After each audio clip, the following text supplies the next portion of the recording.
ایک دفعہ میں ایک لمبے سفر پر تھا۔ راستے میں ایک جنگل آیا اور مجھے جنگل میں ہی رات ہو گئی۔ دور دور تک آبادی کا کوئی نام و نشان نہ تھا۔ میں نے جنگل میں ہی رات بسر کرنے کا فیصلہ کر لیا اور آگ جلانے کے لیے میں لکڑیاں تلاش کر رہا تھا کہ میری نظر ایک جھونپڑی میں گئی۔ میں جھونپڑی کی طرف کیا اور بلند آواز میں سلام کیا۔ اندر سے ایک بے حد حسین لڑکی اور ایک بوڑھی عورت نکلی۔ میں نے ان سے کہا کہ میں مسافر ہوں، مجھے رات رکنے کے لیے جگہ اور کھانا چاہیے۔ بڑھیا مجھے اندر لے گئی۔ اس نے مجھے کھانا کھلایا اور لیٹنے کے لیے جگہ بھی دی۔ اچانک رات کے پچھلے پہر میری آنکھ کھلی تو میری نیت اس حسین لڑکی اور بڑھیا کو دیکھ کر بدل گئی۔ میں لڑکی کے پاس پہنچا جو مزے سے سو رہی تھی۔ میرا ہاتھ ابھی لڑکی کی طرف بڑھا ہی تھا کہ اچانک ایک سمت سے گدھے کی چیخنے کی آواز آنے لگی۔ میں نے ایسی خوفناک گدھے کی آوازیں پہلے نہیں سنی تھی۔ میں فوراً گدھے کی آواز کی طرف چل پڑا جہاں سے آواز آ رہی تھی۔ میں وہاں پہنچا تو عجیب و غریب منظر دیکھ کر میں حیران رہ گیا۔ وہاں ایک قبر تھی جس میں ایک گدھا گردن تک دفن تھا۔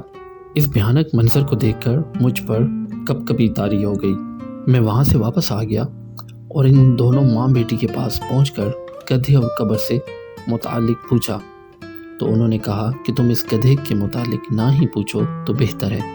میرے اصرار پر بڑھیا کہنے لگی، اچھا اگر تم نے سننا ہی ہے تو سنو۔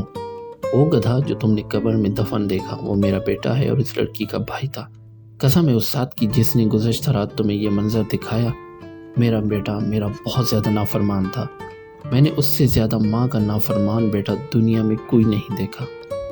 میں جب بھی اسے کسی بری بات سے منع کرتی تو وہ مجھ سے اس طرح بد کلامی کرتا اور کہتا، دفع ہو جاؤ، گدھی کی طرح چیخو پکار کر رہی ہے، جا مجھے تیری بات نہیں سننی۔ آخر کار میں نے ایک دن تنگ آ کر کہا، اللہ تجھے گدھا کی طرح بنا دے۔ خدا کی قدرت ایسی ہو کہ جب میری بیٹی کی وفات ہوئی اور ہم اور ہمارے رشتہ دار اس کو دفنا کر واپس لوٹ ہی رہے تھے کہ ہمیں اس قبر سے گدھے کی آوازیں آنے لگ گئیں اور میرے بیٹے کی شکل بھی گدھے کی طرح ہو گئی۔ حضرت عبدالہادی رحمۃ اللہ علیہ کہتے ہیں کہ میں نے سوچا کہ ایک بیٹا جو اپنی ماں کو گدھی کہنے والا اب روزانہ اپنی قبر میں گدھے کی طرح چیختا رہتا ہے تو میرا کیا حال ہوگا جو میں زنا کی طرف مائل ہوا۔ میں کیسا بدبخت ہوں جس نے مجھے کھانا کھلایا اور رہنے کے لیے جگہ دی اور میں اسی ماں کی بیٹی کی طرف گندی ذہنیت سے جا رہا تھا۔ وہ فرماتے ہیں میں اس بڑھیا کے قدموں میں گر گیا اور اس سے معافی مانگنے لگا اور پھر 6 سال تک میں اس بڑھیا کی خدمت کرتا رہا۔ حضرت عبدالہادی رحمۃ اللہ علیہ اپنی کتاب رحمت کا دریا میں فرماتے ہیں کہ میں ساری عمر شرمندہ رہا۔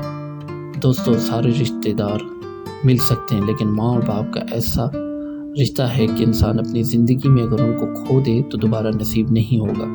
خدا اپنے ماں باپ کی خدمت کو اپنی زندگی کا مقصد بنا لے، اس طرح اللہ پاک آپ کے ہر کام کو آسان کر دے گا۔ اور اللہ پاک سے ہماری دعا ہے کہ ہمیں بدکاری جیسے کاموں سے محفوظ رکھے اور اچھے کام کرنے کی توفیق عطا فرمائے۔ آمین۔